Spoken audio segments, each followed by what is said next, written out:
Welcome to Gameonysus Weekly, your one-stop shop for video game news, keeping up with the biggest stories so you don't have to. I'm your host, Janet Garcia, and today we're talking about Activision Blizzard Settlement, Bungie ending a controversial rule, and Netflix acquiring a beloved indie studio. All these stories and so much more on today's episode. Starting with Activision Blizzard Settlement. For this, I'm pulling from Axios, with the headline, Workers Call Activision's $18 million settlement plan a slap in the face. The article reads, a group of tech and gaming workers have slammed Activision Blizzard's planned settlement with the U.S. Equal Employment Opportunity Commission, saying an $18 million compensation fund for employees who are harassed or discriminated against is not enough. Why it matters. The statement from the Campaign to Organize Digital Employees, CODE, came a day after Activision announced its plans in a press release. What they're saying, $18 million is a slap in the face to workers considering Activision Blizzard is worth $72 billion and workers dealt with toxic working conditions for years, the group stated. CODE's partner union, the Communication Workers of America, added the EEOC has sent a message that corporate bad actors will not be held accountable for their abuse of workers. The CWA is urging the SEC, National Labor Relations Board, and the state of California, which are all also scrutinizing Activision Blizzard, to take a harder line. Asked about negative reactions to the size of the fund, an Activision representative told Axios, "We agreed on $18 million with the EEOC, who is expert in this area. The company encourages impacted workers to submit claims. The EEOC has previously declined to comment on the settlement." Of note, in a report to investors today about Activision's potential future earnings, a financial analyst at Jefferies said that the recent settlement with the EEOC gives us comfort monetary damages will remain immaterial and worst-case scenarios are off the table. And I really like how many angles this specific reporting does, because gut reaction, it's like, okay, $18 million settlement, it's like, hey, they're putting some money up. That's good, but this sort of recontextualizes it in the scope of how much Activision Blizzard actually makes, how much they're worth, and what that money really means. And then I really like having that, investor analyst angle of it, where it's like, okay, actually seeing this gives us comfort in terms of future earnings, which I feel like that's a bit of a red flag. So as usual, we'll continue to see how this develops. In some ways, something is better than nothing, but at the same time, as I think I've stated before on this show, when you say yes to something, then you're also saying no to something else inherently. So I think that's kind of the angle that CODE and CODE's partner union are coming from with this. And continuing with reporting from Axios, Bungie ditches a controversial rule. The article reads, Destiny developer Bungie will remove the controversial mandatory arbitration clause from its employee agreements as part of its increasing efforts to improve diversity and inclusion. And for those who don't know, because I had to look this up myself via EPI.org, here's a bit of background on mandatory arbitration, which is listed as a controversial practice in which a business requires employees or consumers to agree to arbitrate legal disputes with the business rather than going to court, with arbitrate meaning reaching some type of judgment or settlement. Continuing with the article, the details. CEO Pete Parsons outlined the company's efforts, which include a new chief people officer, a promise to review its hiring practices and people training processes. The company's decision to eliminate mandatory arbitration was due to the growing concern that arbitration may not be the fairest way to resolve employment complaints. These past few months have been a sobering reminder for all of us as we hear and listen to the multitude of stories highlighting how good people across our industry have been mistreated, Parsons wrote. Why it matters. Mandatory arbitration has become a contentious issue within the games industry following scandals at companies like Riot and Activision Blizzard. It continues with some additional details and examples, then says, on Twitter, a group of Activision Blizzard employees known as the ABK Workers Alliance called Bungie's move true leadership, adding, when will Activision Blizzard follow? What's next? The company still has, quote, more work to do to fully live up to our values, Parson adds.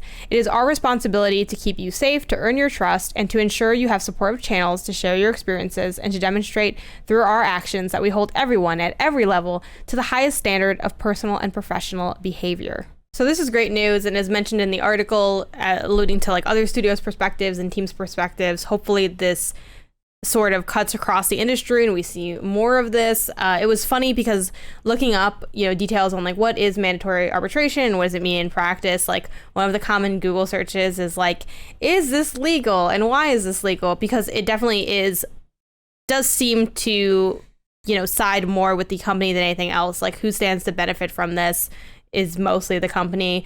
Sure, you can argue that, like, it streamlines things and makes, like, coming to resolutions easier. But again, who does that ultimately benefit? And I think especially with, like, the legal aspect of things, it can be particularly damaging in the sense that most people don't have, like, a strong grasp of, like, legal details and all of that. So I feel like it's an easy way to inadvertently be taken advantage of and maybe, like, just kind of go with it because that's what you know and that's what's not standard in the industry, but fairly common. And I think the more it can get sold as something that's fairly common, the easier it is to pass off. So companies like this being like, oh, hey, we're not doing this anymore, we're ending it, and hopefully others follow suit, and then it can become, no longer so commonplace that you can kind of get away with having that in employee contracts. So good to hear that coming out of Bungie, and hopefully we hear more progress being made because as Parsons talked about, the work is not done. And now let's talk about Netflix and Nightschool. And for those who need a refresher, Nightschool is the studio behind games like Oxenfree, After Party, which if you're watching the video version of this, you can see my little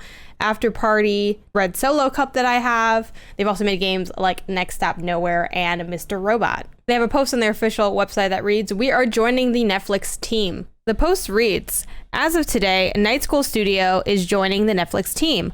Over the last few months, we've had countless thoughtful chats about our respective visions for where we see games, storytelling, and our collective opportunity for positive impact somewhere in the middle. Nightschool wants to stretch our narrative and design aspirations across distinctive original games with heart. Netflix gives film, TV, and now game makers an unprecedented canvas to create and deliver excellent entertainment to millions of people. Our explorations in narrative gameplay and Netflix's track record of supporting diverse storytellers was such a natural pairing. It felt like both teams came to this conclusion instinctively. We'll keep making Oxenfree 2. We'll keep cooking up new game worlds. For now, there's a kaleidoscope of butterflies in our team's collective stomachs. Apparently, that's what you call a group of butterflies, because we truly believe we've got a chance to positively impact the way people discover, play, and share story games with each other. Let's go." And we'll start learning about what does like Netflix making games mean and what does that look like. But I think them acquiring a studio like Nightschool really gives me some confidence in what kind of stuff they're going to put out, just because Nightschool has made some really incredible story games. Firsthand, I've played Oxenfree and After Party. Liked Oxenfree a lot more than After Party, but enjoyed both games.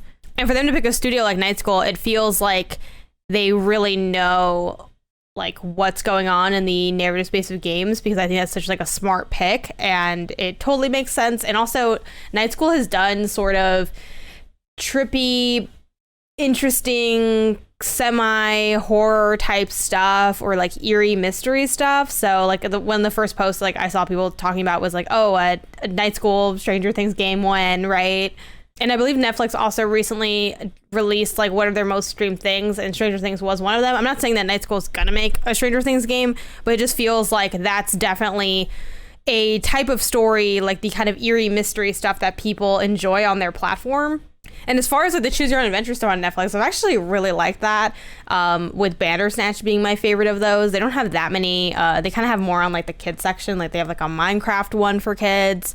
They have like a Bear Gyles one, like a survival one. That one wasn't as fun, but I still enjoyed playing through it. But Bandersnatch was like legitimately good. Like and I don't even like Black Mirror. I actually kind of hate Black Mirror. I think it's a bit head ass, but Bandersnatch was so much fun to play, all the different combinations, like all the details, like it was a blast. So I'm excited to see what comes out of this, and I'm happy to hear that they're still working on Oxenfree 2. I do wonder what this means for the studio moving forward. Will there be games that are going to be like more traditional, what we're used to from them, and then also like things on the streaming platform? Will they now just be making games like for Netflix exclusively?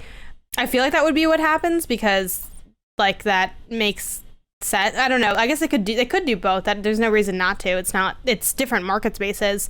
And sort of what I read between the lines on this is Nightschool being really excited about the platform and the reach that Netflix has, which isn't a bad thing, but I think they sort of see this as a way, as they state, to push narrative in the sense of getting it into the hands of more people and making it a more shared experience. Which that's how I've played their games already. Like, I played Oxenfree and After Party with my brother, like couch co-op style, like passing the controller, making the decisions. So I feel like it is a very natural fit. So hopefully the games end up being good. I think the idea of like reviewing a game on Netflix is really fascinating to me as well. So I am excited to see what they do with the space. But yeah, Netflix on Switch when, right? It's got to be soon. It has to. And speaking of acquisitions, Bluepoint is officially part of the PlayStation family. And as these announcements always do, this is over on the PlayStation blog, where Herman Holst writes, "Today I'm very excited to announce that PlayStation Studios has grown again with the addition of longtime partner Bluepoint Games. From the exceptional PS5 remake of Demon's Souls to the critically acclaimed PS4 remake of Shadow of the Colossus and remasters of fan favorites like Uncharted, the Nathan Drake Collection, Bluepoint has built a name for itself by creating some of the highest quality remasters and remakes in the industry. With each of its projects, Bluepoint has raised the bar on console-defining visuals and gameplay, and the studio's vast expertise in world building and character creation will be a huge plus for future PlayStation Studios properties. Welcome to the PlayStation Studios family, Bluepoint." And if you think some of that language implies that they'll be working on new projects, not just remakes and remasters, you'd be right. Heading over to IGN, PlayStation officially acquires Bluepoint Games. Next game planned to be an original, not a remake. They spoke to PlayStation Studios head Herman Holst and Bluepoint president Marco Thrush about the acquisition, in which Thrush explained that the studio is aiming to work on original content going forward. No exact details about what the original content Bluepoint is working on will be, so it remains unclear if it is a new game that's part of an existing IP or something new entirely. "Our next project, we're working on original content right now. We can't talk about what that is, but that's the next step in the evolution for us," Thrush said, noting that even with remakes like Shadow and Souls, the studio was already partially creating original content. "The transition from remasters to remakes was to test ourselves and push ourselves harder for the next step," Thrush said, knowing that the team was about 15 people during the production of the original God of War collection. Right now is at about 70 employees and grew to 95 people at its peak during Demon's Souls, with outsourcing work too. So first of all, it's great for this to finally be official, because this was one, heavily predicted by a lot of people because of the close relationship they've had and what a great studio Bluepoint is. But two, because there was a very, very clear leak where an official account was like, "Welcome to the PlayStation Studios," and they had like a picture of Bluepoint in there. It was like, what's with that? And then they just kind of deleted it and no one ever talked about it again. And weeks passed, maybe even like a month or two has passed. Since then, there was the PlayStation Showcase and like nothing came out of that in relation to Bluepoint. But now it's finally here, so it's good to finally have that information out there. And of course, y'all already know I am always a fan of new stuff. Give me that new stuff. I'm not above playing remakes and remasters. I think I've grown to understand their place in the industry, or rather appreciate their place in the industry a little bit more. So I've grown less jaded about their existence, but I'm still like always in on the new stuff. So I'm excited to hear that they're working on their own content. I hope it is just straight up their own thing. And I don't even really want them to continue necessarily something from an existing IP. I would love for this to just be brand new, but we'll see what they end up doing with it. I'm excited regardless. And, you know, if they want to remake some stuff, they can. But I feel like they've done so many remakes. Like, let them... I want them to do whatever they want to do, honestly. But I really hope that it's something brand new. And for more changes, Bandai Namco is switching up their logo to express their new vision. Stating in a press release, "Our current logo expresses the fusion of Bandai and Namco that was created when the two companies integrated. It will be replaced with a new logo that reflects our new purpose. All companies with Bandai Namco in their names will use this logo.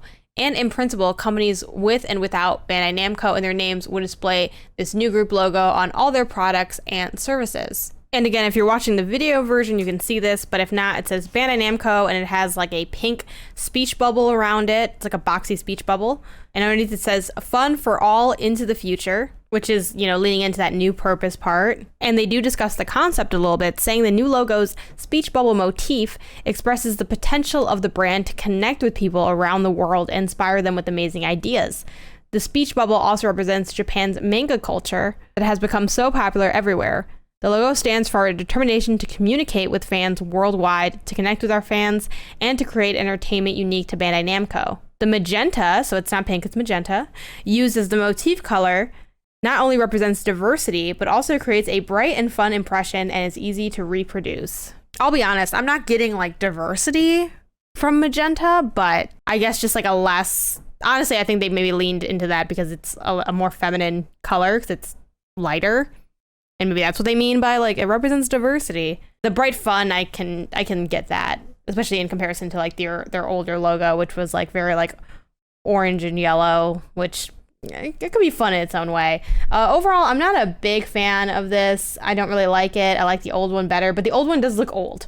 Like the older one does feel very retro in a way that this one doesn't. Like the old one, I could, if just looking at it, if I didn't know it in context, I would say that's like an 80s logo. While this does feel a lot more modern, but it feels a little bit basic to me. And I think that's my least favorite part of it. But yeah, Bandai Namco, new logo, everyone. A quick PSA on some upcoming game events. The Game Awards is returning. It will be there on Thursday, December 9th, and it will actually be a live in-person event at the Microsoft Theater in LA, and will of course be streamed everywhere as well. Some quick event recaps. As I mentioned last episode, I'm like, Last of Us Day is happening like right, before the early access drops, but after the public version of the podcast drops, so who knows what'll come out of that.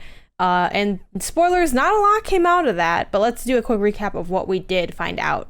The biggest game-related update was just sort of an acknowledgement that the multiplayer game is happening and still being worked on, which we basically already knew that, so this is like, I guess this is kind of an update, because they did technically update us on the situation, but the update is like, there's nothing else to share. Here's what they wrote. In short, we're working on it. We see the community comments as many of you clamor for multiplayer and want updates. For now, we'll say that we love what the team is developing and want to give them time to build out their ambitious project. We'll reveal more when it's ready. To that end, we've been busy growing our team inside the kennel since The Last of Us Part 2 launched and are currently in full swing of hiring for multiplayer-related positions. Hint, hint. So if you or somebody you know qualifies for anything you see on our jobs page, apply. In the meantime, another Last of Us Day comes to a close. We hope you've had as much fun with us today as we have putting it together, and we will be watching closely for all the epic photos, art, and stories you send our way. Other than that, we got an image from the HBO show of The Last of Us, and it's sort of the backs of Ellie and Joel. They have their like backpacks on. They're looking at a crashed plane out in an open field, and it's like, cool, this looks cool. This seems like it's going to be a fun recreation, but that's kind of it. That's the extent of it. Other than that, Last of Us Day also showed off like just different merch you can get, like new statues, like vinyls, like stuff like that. So generally, I would say that it was kind of a disappointing day if you were looking forward to like anything substantial, but a lot of times Last of Us Day isn't, a big time for announcements anyway. I will say my saltiness can be traced back to the fact that they were like, stay tuned at this time for an update. And then they were like, wasn't really anything. But then they were like, but come back to the blog for an update. And then they're like, still wasn't really anything. So I'm like, I think you didn't need to keep telling me to come back at a specific time because you didn't really have anything like that crazy to share. But that was basically everything from Last of Us Day. And now for the free section. Let's talk about Xbox games with gold for the month of October. We got Aero, not sure if I'm saying that right, Hover, Castlevania Harmony of Despair. Those are all available starting October. We got Aero and Castlevania Harmony of Despair, both available October 1st, and then Hover and Resident Evil Code Veronica X are available starting October 16th. Here's the pitch for Aero, or Aero, not sure how to pronounce it, it's A-A-E-R-O. It's speed through stunning environments, tracing ribbons of light and fighting epic boss battles, all to an incredibly licensed soundtrack, featuring music from Noisia, Flux Pavilion, KDB, The Prototypes, Neo Signal, and more. Feel the groove and release the energy that lives in the music. Then there's Hover, which is in a futuristic 3D world, join a group of young rebels, the Gamers, and fight against oppressing laws while performing incredible tricks and combos. Equipped with high-tech gear allowing for amazing jumps and speed, help the citizens and find a way to reach the orbital station. For Castlevania Harmony of Despair, it's step into the shadows of the Hell House to vanquish your old nemesis, Dracula. With 6-player co-op, select your fan-favorite vampire hunters from across the entire series to return Dracula to his eternal slumber. And lastly, Resident Evil Code Veronica X, set 3 months after the destruction of Raccoon City, help Claire Redfield travel to Europe to search for her missing brother, Chris, infiltrate the Paris laboratory of the Umbrella Corporation, and survive the zombie horde that awaits. On the PlayStation Plus side of things for October, we have Hell Let Loose for PS5, Mortal Kombat X for PS4, and PGA Tour 2K21 on PS4. For Hell Let Loose on PS5, this World War II-inspired multiplayer title splices epic 100-player battles with a unique resource-based RTS-inspired metagame, where commanders direct the flow of battle and coordinate powerful in-game abilities that influence the team's march to victory. Team up and tackle enemy combatants online in 50v50 skirmishes across a dynamically shifting front line. Choose one of 14 playable roles within infantry, recon, and armor unit types, each equipped with authentic weapons, vehicles, and equipment. PGA Tour Pros. PGA Tour 2K21. It's a golf simulator. There you go. It's a golf simulator. Take on PGA Tour's pros across stunning real-life courses during your very own career and earn rewards and gear. Then play against your friends or the world's best players in local and online matches. Create your own player and customize your equipment. Then build your own clubhouse, designing and running full seasons and tournaments customized to your rules and requirements. Mortal Kombat X is another similarly known quantity. NetherRealm Studios' bone-crushing beat-em-up fuses cinematic presentation with an all-new gameplay experience. For the first time in the series' history, every character in its robust roster has a selection of different fighting styles to pick from, offering an expanded range of strategies to take into battle as well as combat against. And those are all the stories we have for this week. Thank you so much for watching over on youtube.com/Gameonysus. Be sure to like, subscribe, and tap the bell. And for listening on podcast services, be sure to subscribe on your platform of choice and leave a review if possible, because it helps the show a whole lot. And as always, a huge thank you to my patrons over on Patreon. You too can join over on patreon.com/Gameonysus. We have rewards as low as the $1 all the way up to the $25 tier. And as always, I will see y'all here next time. Bye.